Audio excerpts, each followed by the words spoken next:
Hey guys, welcome back. I hope you are having an amazing day. Let's get right into the stories. The first one is an entitled People Story. Summer had arrived once again, and with the scorching heat, I yearned for relief. This year, I decided to fulfill my long-standing desire for a swimming pool.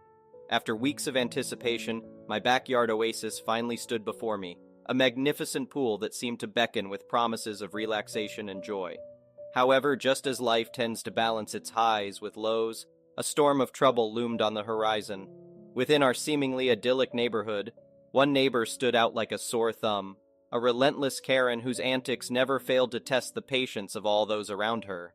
Her constant need to assert herself as the community's self-appointed ruler often left us exasperated.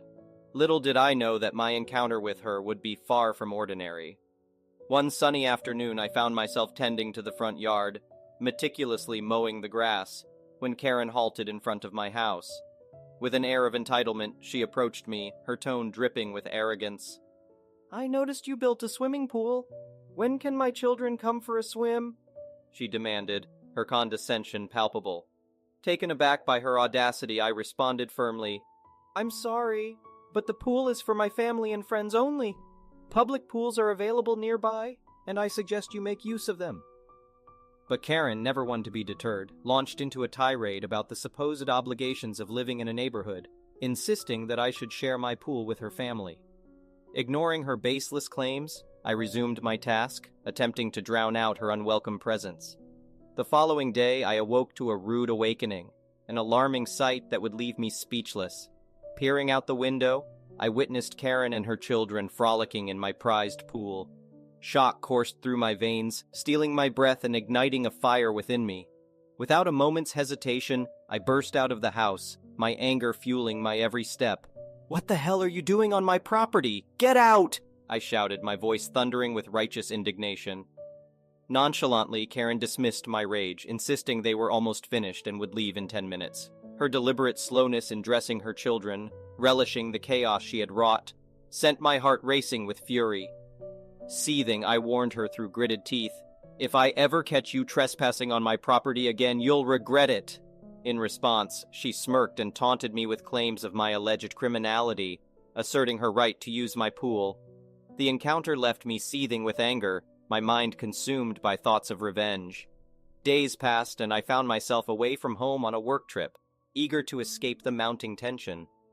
Despite my absence, my pool remained blissfully untouched by Karen's antics, granting me a brief respite from the turmoil. Anticipation grew within me as I longed to return and bask in the cool waters of my sanctuary. Finally, the day of my return arrived, and I approached my house, eager to reclaim what was rightfully mine. As I neared the property, murmurs reached my ears, a cacophony of voices. Unsure whether they originated from my home or a neighboring yard, I cautiously entered my backyard, hoping for a peaceful sight. But to my horror, there she was once again, Karen, accompanied by her offspring, defiling my pool with unabashed audacity. A surge of fury coursed through me, threatening to erupt like a dormant volcano. "Get out now!" I roared, the words laced with a newfound resolve. Unfazed by my rage, Karen brazenly claimed divine rights to my pool, invoking a twisted sense of entitlement. Each syllable she uttered served only to deepen my determination. I approached the pool, ready to physically remove them if necessary. As I advanced, Karen's anger reached its peak, her words twisted and venomous. With an air of finality, she departed, but not without leaving behind a chilling surprise, a pool tainted by bleach, its water rendered toxic and unfit for use. My heart sank as I realized the extent of her malevolence. She had also sabotaged the pool's pump, sealing its fate. In that moment, I made a resolute decision to seek justice. Contacting the authorities, I shared the evidence captured by my home security cameras, determined to bring Karen to account for her trespass and vandalism. Though the outcome fell short of my desires, Karen was forced to pay a hefty fine, a blow to her finances. However, karma, it seemed, had plans of its own. Faced with mounting consequences, Karen chose to sell her house, severing her ties to the neighborhood. The ultimate blow came as she lost custody of her children to her ex-husband, leaving her world shattered. With the proceeds from the house sale, she settled her debt, vanishing into the shadows, her whereabouts unknown.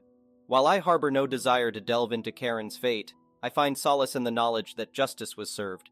The echoes of her insidious actions have gradually faded, leaving me to enjoy the tranquility of my restored pool. And as for my neighbors, free from Karen's oppressive grip, they too can now revel in the harmony that was denied them for so long. The next one is a pro-revenge story. My wife and I decided to go to Southern California for the holidays. We found ourselves a nice resort and checked in. All was well until we noticed that the walls in our room were very thin. As we entered our room, we could hear our next-door neighbor talking and having an argument with his girlfriend. We shared one common wall with them. They were shouting pretty loud and we could hear everything through the wall. We'll refer to this guy as Noisy Neighbor, NN. NN kept fighting with his girlfriend about something she said earlier. We didn't follow, weren't interested, and decided to go eat and explore around the town we were in. We came back around 10 at night and all was quiet. We figured that NN and his girlfriend had already gone to bed, so we went to bed as well. Turns out he was out. NN and his girlfriend came back at 12, laughing and really loud. Loud to the point that we could hear them and hear their entire conversation. Looks like they made up after the fighting that morning. We hear the girlfriend say that she is hungry, and NN calls for pizza delivery. It was there that we heard NN's name, phone number, and credit card info. Not that we would do anything with it. They kept chatting and laughing, and we could hear every bit of their conversation through the thin walls. My wife and I tried earplugs, the radio, and everything we could think of to drown out the noise. We were hoping that they would eventually turn in for the night, and there would be some peace and quiet. Yet NN was full of energy and boyish laughter.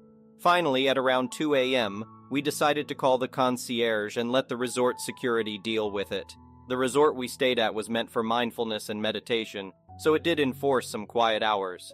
Security called them up and told them that they were too loud and to keep their voices down. This did the trick for some time and we fell asleep, only to be woken up again at around 5 a.m. to some really loud sex, like moaning and screaming from the girlfriend. After they were done with their business, they washed up and just kept talking. Laying there in bed, I heard all about NN's job, where he was from, where he grew up, his political views, and so on. Finally, at 6 or so, we called up the front desk again. This time, security actually came and knocked on their door to tell them to keep their voices down as it was still officially quiet hours. NN and his girlfriend were furious that they could be disturbed when they were just having fun and having a good time. They claimed that they weren't loud at all, and why can't they just have some fun?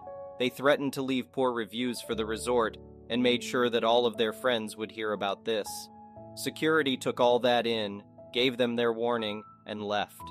After security left, NN and his GF started talking crap about my wife and me through the wall, knowing that we could hear it. Stuff like, "Our neighbors are such a holes," probably racial slur, yo. "What's wrong with having sex with my GF, huh? Too loud for you pussies?" And just deliberately talked to his GF in a really loud voice, talking about how great the sex was and how she was going to scream and moan louder next time. I was frustrated at this time, with very little sleep. I took out my cell phone and recorded everything that we were hearing, hoping to show the front desk just how little soundproof the room was, and hopefully ask for a room change. But then something happened. At 7 or so, we heard NN's phone ring, and suddenly NN and GF were really silent. Then I heard NN say, "Hi, NN's wife. How are you, sweetie? I just woke up here at the conference. Long day ahead. I miss you so much." It turns out NN was cheating on his wife with his mistress over Christmas. At this point, my wife and I hatched a plan. With all the information that we had on NN, his wife's name, and where they lived, we started combing Facebook and yellowpages.com for more information. Lo and behold, we found what NN looked like, an old man in his 50s, and his wife. All the information matched up with what he had been talking about all night, plus his zip code when he ordered pizza. A bit more digging, and we found where NN's wife worked and her email address. A simple Outlook.com email address later, I compressed the recording I had and sent it to NN's wife. The best part is that the recording contained NN's wife's phone call to NN, so she had no doubt it was definitely NN. Exhausted with little sleep, my wife and I decided to just get up and go get some breakfast around town. Racial. We came back a few hours later and stopped by the concierge's desk. We wanted to thank them and their security for trying to help us get some sleep and to ask for another room. Turns out we didn't need a room switch. They checked out this morning a few days earlier than scheduled, the concierge told us. She mentioned something about an urgent family concern that NN had to attend to. Looks like our plan had worked much better than we had hoped for. The rest of our stay at the resort was quiet and uneventful. No one else checked into that room. I did show the front desk parts of my recording just so they know that they need to work on soundproofing their rooms in the future. The next one is a petty revenge story. This happened way back. My daughter is 30 now. When I was 18 and in my first year of college, I got pregnant. The father joined the Navy to escape responsibility. My parents, who were strict conservatives except when it's inconvenient, abandoned me and cut me off financially. They wanted me to have an abortion to prevent the loss of my scholarship. That's how I found myself at 18 suddenly and totally responsible for myself and my living situation, with no financial or emotional support from anyone. I lived at a private dorm and was befriended by the property manager, Donna. When I told her my situation, she swooped in like a hero and helped me get a place to stay at one of the other properties she managed. I was getting evicted from the dorm. She then helped me get a job at a gift shop at one of those properties. I thought she was the most wonderful person for all of this, until her true motives became clear. She wanted to adopt my baby, even though I had expressed no interest in giving my baby up for adoption. After a few weeks of work, she launched a campaign to convince me I was unfit to be a mother and that my baby would be so much better off if I let Donna have it. At first, it was subtle, passive-aggressive remarks about how much money she and her husband had, how she couldn't have children herself, how she hoped she was able to adopt one day, and what a wonderful life they would give their baby. But as time passed, her approach became more aggressive and direct. She was always around the shop and would even come to my apartment, ready to point out things I did or didn't do that proved what a terrible mother I would be. She went into long rants about how awful I was for having a baby without a father, how we'd be welfare trash forever, how God brought her into my life because she was meant to have my baby. It was endless and constant for months. Sometimes I let her comments upset me and make me wonder if she was right, but in my heart, I knew that I'd be a good mother. For a while, feeling intimidated, I let myself be bullied into including her in baby-related events. I even let her go with me to the sonogram where I found out my baby was a girl. She was so excited for me. As I got closer to delivering, I got stronger in making it clear to Donna that I was not giving up my baby. I tried to avoid Donna as much as I could, but was regularly reminded of how much power she had over my living situation. I soon had coworkers telling me she was claiming that my baby's adoption was a done deal. She even told people she was decorating a nursery and buying baby girl clothes. When it became clear that she was not going to change my mind, she started threatening me with eviction from my apartment and firing me from my job. That way I'd realize how unstable my situation was and recognize I had no business having a baby. And sure enough, I lost my job. She fired me for not wearing my shoes behind the cashier's counter at the gift shop. When I was on my feet all day, my feet would swell right out of my shoes. I'd stay behind the counter and slip off my shoes for a bit, but never in view of the customers.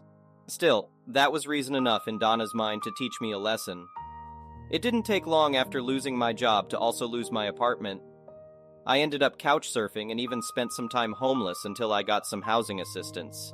In the meantime, I had gone to the EEOC and complained, and they helped me mediate with the owners of the gift shop property. As a result, Donna got fired from managing that property, and I got months of back pay and some extra money for my trouble, in exchange for not full-out suing them. This small cash windfall turned out to be a huge blessing that actually enabled me to survive financially until I had my baby and could get back to school. Donna firing me was the best thing that could have ever happened. I saw her years later and she was still childless. Best revenge, my daughter is now getting ready to graduate, full scholarship and magna cum laude, from a top law school. Turns out being raised by a single mom is not as awful as Donna thought. The next one is an entitled people story. So, I work the graveyard shift as a security guard for a small private company, and one of the places I have worked security for was at 2 hotels. One thing I try to do while I am at work is to be respectful and give someone the benefit of the doubt, especially when there is supposedly only one witness to something going on. I also try to be as respectful as I can be, even when the person or people I am dealing with are being uncooperative and belligerent. One of the things I do when I first get on shift is to talk to the front desk of the first hotel I would guard and see if they need anything before I begin my patrols for the night. And I always check in with the front desk as often as I can so they know I'm there to help if needed. I then walk over to the second hotel and do the same thing.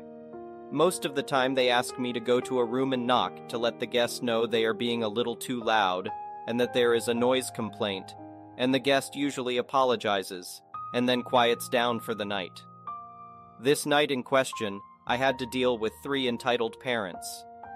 One thing about the hotel is that the lobby closes to the public at 9 p.m., so any large gatherings are prohibited from continuing at that time, and that is when I start work. I grab a radio so the hotels can contact me at any moment they need security. I walk from the first hotel after letting them know that I am on duty and make my way over to the second hotel and do the same thing. When I check in with the front desk of the second hotel, the clerk behind the desk asks if I could talk to a group of adults who have been drinking and are getting very loud. I calmly and respectfully tell them that they can continue their party in their rooms, but they have to vacate the lobby as it is officially closed for the night. The clerk at the front desk tells me that she has tried to get them to quiet down and leave the lobby for the past 10 minutes. Yet they complain that as guests, they are entitled to stay in the lobby. They complain that the hotel has gotten security involved and complain on their way back to the rooms but leave the lobby. I begin my patrols when I get a call less than 30 minutes later at the same hotel because someone has complained that children are running in the halls. The hotel is currently hosting a sports event and many kids from the sports teams are there. The clerk behind the front desk has me meet her in the lobby and we go to the room we believe the children are in. When I see the kids, they say that they have all been outside until a moment ago when they came back to the room, which I can verify is true. The kids then say that they have seen 2 kids that appear to be twins running through the hallways. The clerk leans back and gives an exhausted sigh and tells me that she has heard all day about those 2 kids, and she believes that the parents are in the group that has been kicked out of the lobby earlier. I walk around the hotel to see if I can find the room the kids are in and am stopped by hotel maintenance and told that they have seen those kids running away from the floor I am on and that the fire retardant cases are all open and one appears to have been kicked in and is badly dented. I spot the 2 kids in question and they immediately go back to their room at a running pace when they spot me.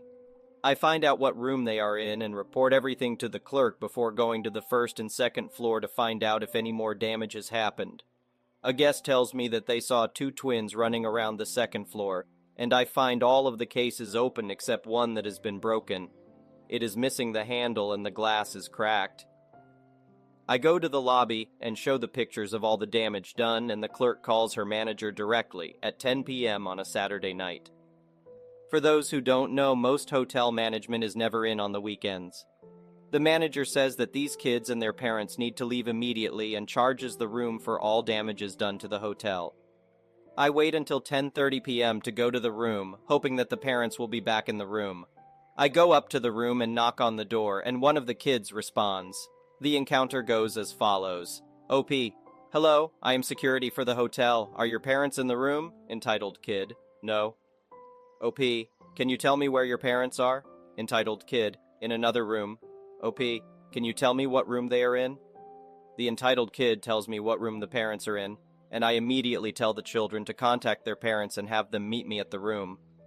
As soon as the door closes, I step away from the door but keep it in immediate view and contact the front desk and ask the clerk to wait with me since we are dealing with minors and for safety reasons for all parties involved and don't want to deal with the "he was harassing us for no reason and stalking us all night" crap. The parents take 15 minutes to come to the room as they expect me to leave the floor the children are on, and I am afraid they will run to another room and break more stuff on the way. The first thing that happens is the entitled father starts yelling at me. Entitled father, what are you doing creeping outside of our children's room? OP, hello, I am a security officer with the hotel. I was asked to speak with you as your children have been accused of breaking hotel property. Friend of entitled parents.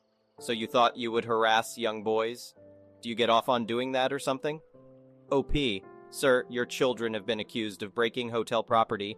and because of the risk of them supposedly doing this again, my job here is to protect this hotel from such things. Your children are considered a threat to the safety of the hotel. Entitled, Father, you have no right to be outside of their room. You should have come to speak to us at our room, not be a creep and stand outside their room like a pervert. OP, Sir, they are classified as a threat with the accusations of the destruction of private property.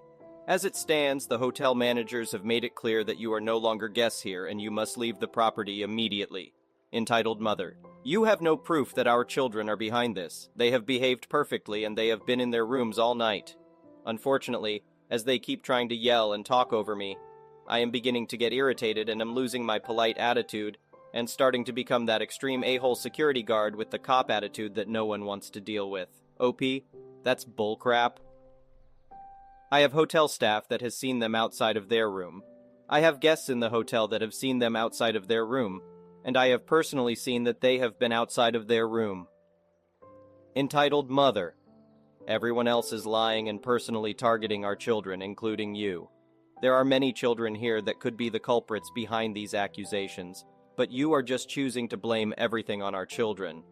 OP, I don't care if you believe me or not. You need to leave the property immediately. At this moment, the entitled father gets directly in my face and says, I don't have to do anything you say, and we are not leaving. I work for the FBI. I look at him and demand he shows me his federal credentials proving that he is part of the FBI. The state that I live and work in states that if you identify as a member of local or federal law enforcement or as a federal employee, you have to show your credentials, even if you live in another state. The entitled father says he doesn't have to until I tell him about this exact same law. He then tells me that he left them in the room and needs to get them. When I am able to confirm that they don't want to leave, I calmly walk back to the hotel lobby, but not before the entitled friend says, Go ahead and leave, you pervert. You know you are wrong and that you have nothing to prove. As soon as I am in the elevator, I get on the radio with another clerk at the front desk and tell them to call the local sheriff's department and tell her the entire encounter and explain that they are now trespassing on hotel property. While the clerk is on the phone, the night auditor comes in and I brief him on what is going on. The entitled father comes down and begins demanding the hotel give the family a full refund or they are not leaving and that they can't do anything as he is FBI. He unfortunately severely scares the two clerks that are still on shift and makes the night auditor nervous with this, and I tell them to let law enforcement know that the man is claiming this, and that I now fear he has a weapon on the property. Thankfully, they go back to their rooms after realizing that the hotel will not budge, and they stay in their rooms for the rest of the night. I check all the hallways just in case, but thankfully they remain clear for the rest of my shift. Law enforcement shows up around 3 in the morning, and when I explain everything to them, they become guarded, especially now that I said I fear the man is FBI and may have a weapon on the property that is not registered in the hotel database. Law enforcement says that they can take the family away as they are trespassing, but there is little that can be done. The parents tell the officers that I have not talked to the parents, nor has the hotel spoken to them about anything. The entitled father and his friend start demanding information from the hotel about the clerks involved and all of my work information. I tell them I'm not allowed to legally give out any of my work information outside of the name of my work. It isn't true, but the guy believes it and says he will contact my work and make sure my superiors hear about me and how I am a creep. The rest of the night is uneventful, and the entitled family stays in their rooms, but that's because they don't want to leave. And the night auditor is a nice guy and doesn't want to kick the children out at 4 in the morning with nowhere else to go. Since the kids of these entitled parents are connected to a sports group and there are about 10 to 15 rooms all connected under the group, the hotel decides to charge each room with the destruction of property and attaches a report from both hotel staff that has been written and myself to make sure it is known why each room is charged over $500 in damages. One of the fun things about that night is that one of the sheriffs that shows up is a friend from high school that I haven't seen in over 10 years. It is nice to catch up with him and see that he is doing well. Thank you for watching. I would really appreciate it if you could like the video and subscribe to our channel if you haven't already. We'll see you again tomorrow.